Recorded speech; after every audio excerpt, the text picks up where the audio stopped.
चलिए हम लोग सारे लोग मिल करके संथाल परगना कमेटी में एक ऐसे आइडियल इंस्टीट्यूशन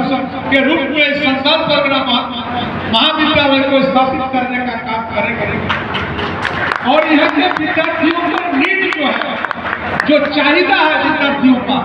जिस विषय में विद्यार्थी यहाँ पढ़ना चाहते हैं और जिस विषय को पढ़ने के लिए यहाँ का प्लान होता है, इसका भी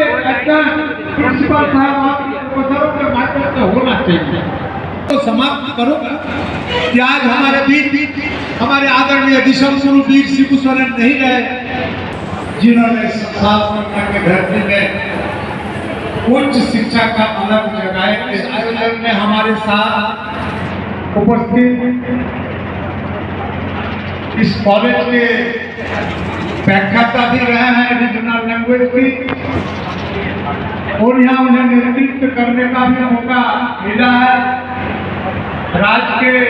डिप्टी सीएम के रूप में भी काम करने का मौका मिला है, और विशेष करके झारखंड अलग राज्य आंदोलन के अग्रणी नेताओं में से माने जाते हैं प्रोफेसर विश्वेश्वर मराठी जी हमारे साथ, जामा के विधायक डॉक्टर लुइस मारांडी जी,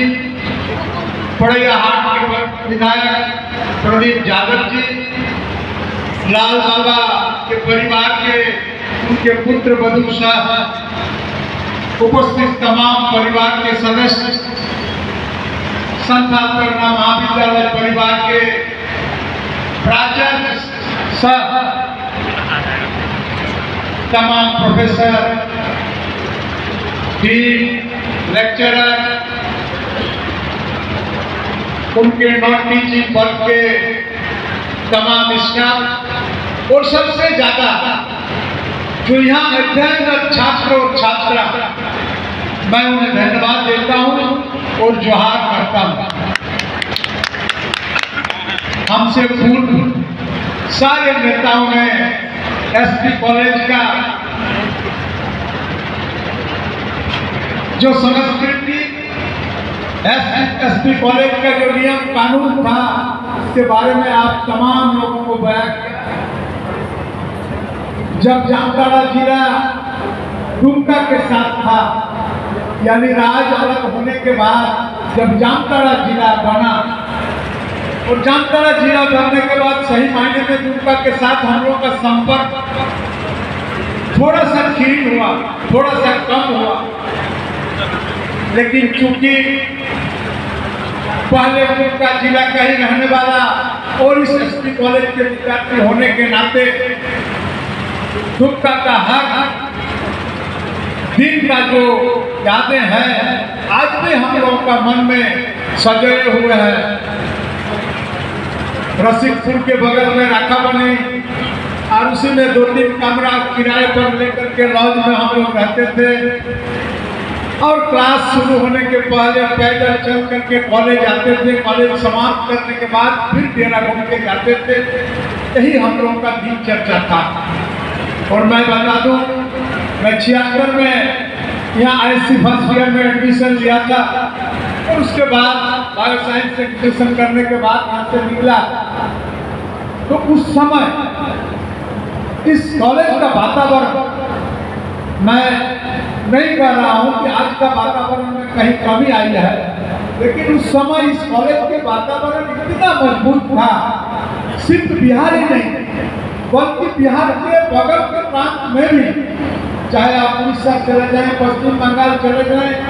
इन तमाम जगहों में संथाल परगना महाविद्यालय के विद्यार्थियों का एक ग्रुप था। और सबसे बड़ा चीज इस जगह पे यह था कि शुरुआती दौर से ही संथाल परगना कॉलेज का नियमानुवर्तिता यानी डिसिप्लिन इतना मजबूत था, इतना मजबूत था कि यहाँ किसी भी विद्यार्थी को अपना मूल रास्ता से भटकने का मौका ही नहीं मिलता था। और चूंकि ग्रामीण परिवेश के तमाम विद्यार्थी यहाँ अध्ययन करते थे, और सारे विद्यार्थियों के मन में अच्छा करने का तमन्ना भी रहता था। इस कारण से इस महाविद्यालय अत्यंत ही समृद्धशाली महाविद्यालय के रूप में जाना जाता था। उस समय भागलपुर यूनिवर्सिटी के अधीन ये कॉलेज पढ़ता था। बात में कहानी आपको स्टीफन बाबू बताए कैसे कैसे एसके यूनिवर्सिटी बना और अच्छे अच्छे विद्वान, अच्छे अच्छे बुद्धिमान, अच्छे अच्छे जानकार, अच्छे अच्छे प्रोफेसर लोग यहाँ लोगों को विद्या देने का काम किया। और यहाँ से विद्या अध्ययन के बाद लोग देश और दुनिया के बहुत सारे ऐसे महत्वपूर्ण जगह है जहाँ पर अपना कर्तव्यों को डंके की चोट पर संपादित कर रहा है, उनका नाम है। मैं समझता हूँ जो हमारे प्रदीप यादव जी बातों को आपके बीच में रखने का काम किया, फिलहाल बाबा ने हमें जो हथियार दिया है, इस हथियार का इस्तेमाल हमें सारे लोगों को करना चाहिए। और मैं समझता हूँ कि आज की दुनिया में आपको स्थापित करने के लिए, आपके क्षेत्र को स्थापित करने के लिए, आपका राज्य और देश को स्थापित करने के लिए इससे बड़ा हथियार और कुछ होता है। इसलिए मैं यहाँ पर अध्ययनरत छात्र छात्राओं से कहना चाहता हूँ कि चूंकि आपके पेरेंट्स, आपके अभिभावक आपको पठन पाठन करने के लिए संस्थान में भेजे हैं और इस संस्थान में अच्छे अच्छे प्रतिष्ठित प्रोफेसर लोग हैं जो आपको शिक्षा प्रदान करते हैं। और मैं समझता हूँ कि आपके जीवन में, यानी सबके जीवन में यही एक महत्वपूर्ण समय है जिस समय को आप अगर ढंग से निर्वहन कर लिया तो आने वाला समय में दुनिया का कोई भी चुनौती नहीं है जो आपको टिक पाएगा। इसको अगर दूसरे शब्दों में कहें तो वर्तमान इस वैश्विक युग में, ग्लोबल मार्केट में जो प्रतिस्पर्धा की बाजार है, ये पहले जैसा नहीं है। पहले हम लोग मैट्रिक पास, आई पास, बीए पास, बीएससी पास करने के बाद भी बहुत सारे नौकरी हम लोग को मिल जाता था। लेकिन आज के समय में जो प्रतिस्पर्धा के युग है, इस प्रतिस्पर्धा के युग में आप ढंग से नहीं पढ़ेंगे, ढंग से विद्या अध्ययन नहीं करेंगे तो मैं नहीं समझता हूँ कि आप वैश्विक बाजार में अपने आप को स्थापित कर पाएंगे। इसलिए यहाँ अध्ययनरत छात्र छात्राओं से मेरा आग्रह है, ये जो spring time of the life, आपके जीवन का जो सबसे महत्वपूर्ण समय आपने बिता रहे हैं, इसको निश्चित रूप से जो कहते हैं विद्यार्थियों का धर्म होता है अध्ययन और तप, कि तपस्या के रूप में अगर आप अध्ययन करते हैं तो वर्तमान में ग्लोबल चुनौती जो है, वैश्विक चुनौती है, इसका सामना आप कर पाएंगे। अब मैं दूसरे जगह आता हूँ कि आज इस विषय को भी आपके यहाँ के प्राचार्य महोदय ने और उनके साथ मंच के संचालन करते हैं प्रोफेसर साहब उन्होंने, और हम लोगों से जिन विद्वान लोगों के साथ संपर्क होता है उन लोगों ने भी वर्तमान युग के हिसाब से जो शैक्षणिक संस्थान है, एजुकेशनल इंस्टीट्यूशन है, इसको वर्तमान युग के हिसाब से मॉडल या आधुनिक प्रक्रिया में इसको भी सजाने की आवश्यकता है। हम लोग जिस समय पढ़ते थे हमको लगता है कि उस समय कॉमर्स भी नहीं था, भूगोल भी नहीं था, साइंस और आर्ट्स ही कोई विषय था। आर्ट्स के कुछ सब्जेक्ट और साइंस में मैथमेटिक्स और बायोलॉजी, और ये सब सब्जेक्ट का भी अभाव था। हमको जहाँ तक स्मरण है भागलपुर विश्वविद्यालय में, भागलपुर में जियोग्राफी का पढ़ाई हो जाता है, शायद देवघर में था, जो भी हो, मतलब उस समय सब्जेक्ट का भी अभाव था। आज तो हमारे प्रिंसिपल साहब के बीच इस विषय को रखे कि आज हमारे यहाँ संसार महाविद्यालय में बहुत ऐसे विषय है जिस विषय को अध्ययन करने के लिए यहाँ के अभिभावक लाखों लाख रुपया खर्चा करके अपना बेटा बेटी को पड़ोसी प्रदेश में भेजने का काम करता है, और एक मोटी रकम कैपिटेशन फीस के रूप में दूसरे जगह, दूसरे प्रदेशों में जाता है। प्रदीप जी ठीक ही कर रहे थे कि उस समय बीएड का भी कॉलेज नहीं था, देवघर में बीएड कॉलेज गवर्नमेंट था और शायद छोटापुर के तरफ में रांची और कहीं का। हम लोगों को उड़ीसा जाना पड़ा, उत्तर यूनिवर्सिटी से हम लोगों ने बीएड किया। तो मेरा कहने का मतलब शैक्षणिक व्यवस्था उस समय जो था बहुत नगण्य था, और आज हमारे विद्यार्थी के बीच, हमारे बेटा बेटियों के बीच जो शैक्षणिक व्यवस्था उपलब्ध है ये अत्यंत सुंदर है, लेकिन ये अंतिम नहीं है, इसके बाद भी हमें करना चाहिए। आज के हमारे राज्य के अंदर में सेंट जेवियर्स है और आपका हजारीबाग का सेंट कोलंबस है। आज भी तमाम कॉलेजों में जाइएगा तो हमको लगता है कि देखने के बाद मन में इंफीरियरिटी कॉम्प्लेक्स यानी हीन मान्यता उत्पन्न होता है कि भाई हमारा कॉलेज से ये बेहतर करेगा, क्या स्थिति है। तो हम लोगों ने इस कॉलेज को उस ऊंचाई तक नहीं पहुंचा पाए। मेरा भी दिली इच्छा है, हम गाड़ी में आते आते भी और अभी बैठ के भी हमारे प्रोफेसर स्टेफन मारांडी राजनीतिक गुरु भी हैं। हम लोग जब अलग झारखंड राज्य के आंदोलन में पदार्पण किए, दीनी सर महानुभावों के प्रेरणा से हम लोग इधर आए और संजोग से आज हम लोग अपने मुकाम को हासिल किए। हम लोगों को राज भी मिला, राज की सत्ता भी मिला, और इस क्षेत्र को सजाने संभालने का उत्तरदायित्व हम लोगों को मिला, और ये भी आप लोगों का आशीर्वाद है। चलिए हम लोग सारे लोग मिलकर के संताल परगना के मिट्टी में एक ऐसे आइडियल इंस्टीट्यूशन के रूप में संताल परगना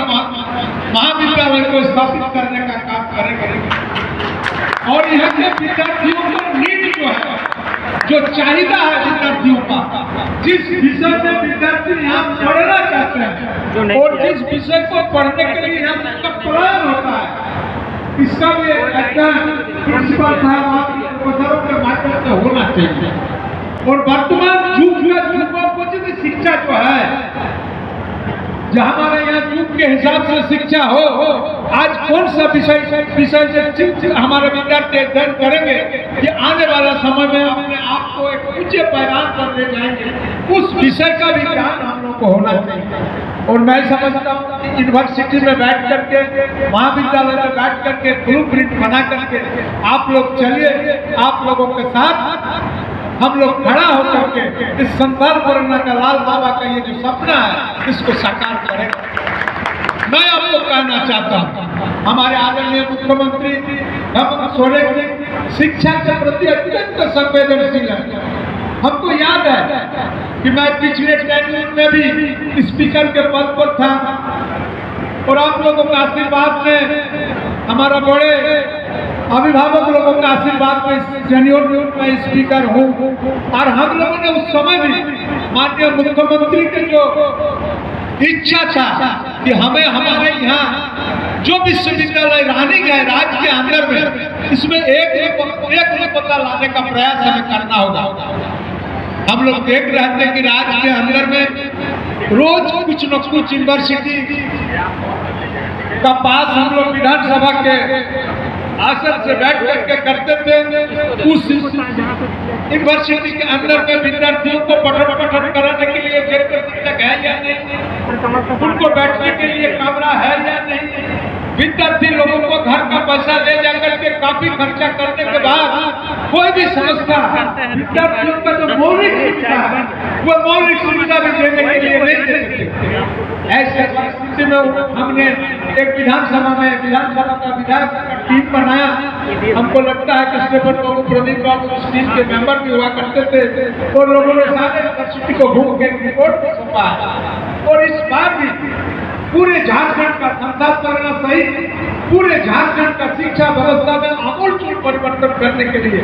हमारे माननीय मुख्यमंत्री दृढ़ संकल्पित है। आपको मैं स्मरण करा दूं कि हमारे मुख्यमंत्री शिक्षा के प्रति कितना गंभीर है। आज आप देख रहे हैं कि सावित्रीबाई फुले योजना उन किशोर किशोरियों के लिए है, जो विद्यार्थी लोगों को जो लोन देने का बात है कि किसी का माँ बाप के पास अगर घर में 2 मेधावी विद्यार्थी पैदा हो जाता था तो एक विद्यार्थी को तो किसी तरह माँ बाप अपना खेती बाड़ी के माध्यम से पढ़ा देते थे और दूसरा बेटा को कहते थे कि बेटा एक साथ हम दोनों बेटा का खर्च नहीं उठा पाएंगे, इसलिए तुम छोटे भाई का पढ़ाई में ध्यान दो और तुम घर गृहस्थी में घुस जाओ। ऐसे स्थिति में मुख्यमंत्री जी हमारा सोचे कि ऐसे मेधावी विद्यार्थी का मेधा अगर नष्ट हो गया, ये मेधा राज्य और देश के लिए एक बहुत बड़ा एसेट होता है, इसको हम नष्ट होने नहीं देंगे। जो भी मेधावी विद्यार्थी होगा वो डॉक्टरी पढ़े, MBBS पढ़े, इंजीनियरिंग पढ़े या दूसरा किसी चीज में पढ़े, उनको पढ़ने के लिए सरकार कम रेट ऑफ इंटरेस्ट में उनको लोन देने का काम किए। सिर्फ यही नहीं, और उससे लोन लेकर के विद्यार्थी आज मेडिकल इंजीनियरिंग का भी पढ़ाई कर सकता है। और इस ये विषय भी क्लियर है, ये ऐसा बात नहीं है कोई धनी परिवार में ही मेधावी विद्यार्थी पैदा होता है, गरीब के घर में भी मेधावी विद्यार्थी पैदा होता है। और आप अधिकांश महापुरुष को अगर करेंगे तो सारे लोगों को देखेंगे सबका पृष्ठभूमि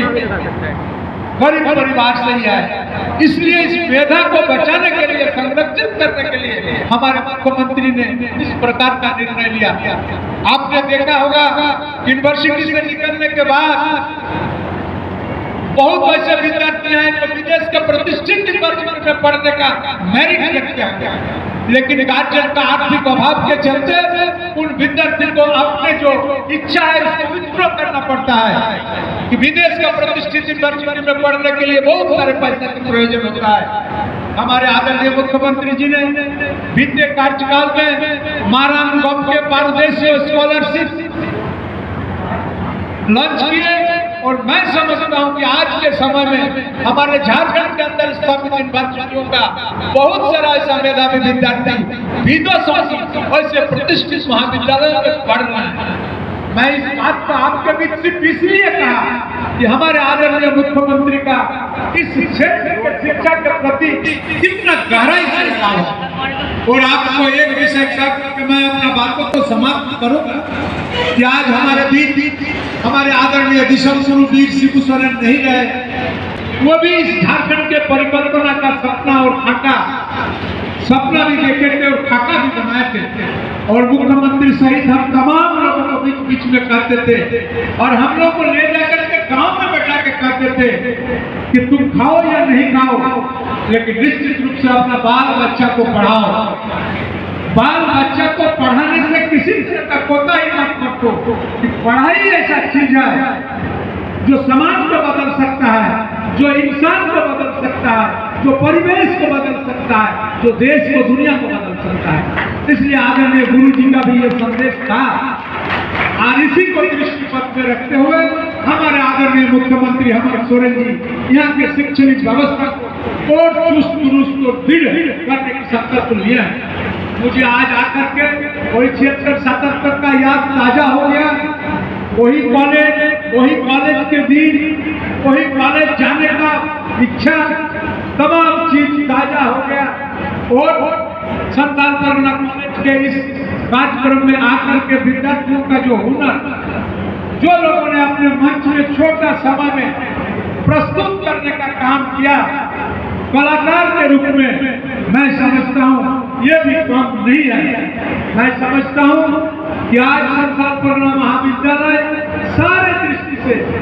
सांस्कृतिक रूप से, शैक्षणिक रूप से, आध्यात्मिक रूप से, सारे चीज में, सारे आयामों में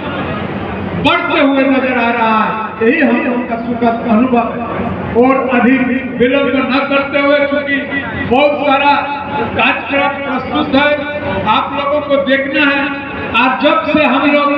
गारहस्थ जीवन और सामाजिक जीवन में प्रवेश किया है, हम लोगों का चेक भी नहीं और किसी भी कार्यक्रम में जाते हैं तो 4 फोन आता है कि सर कितना देर में यहाँ पहुँच रहे हैं। इसलिए हम लोगों को भी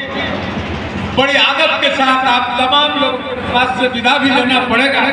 इन्हीं चंद शब्दों के साथ आप तमाम लोगों का भविष्य उज्जवल हो। हमारे संतान परगना महाविद्यालय एक अंतर्राष्ट्रीय और राष्ट्रीय विद्यालय और विश्वविद्यालय के रूप में उभरे, यही मेरा शुभकामना है। आप सबों को मेरा जोहार और धन्यवाद। बहुत बहुत धन्यवाद सर ऋषि के लिए। सभी दर्शक अपने स्थान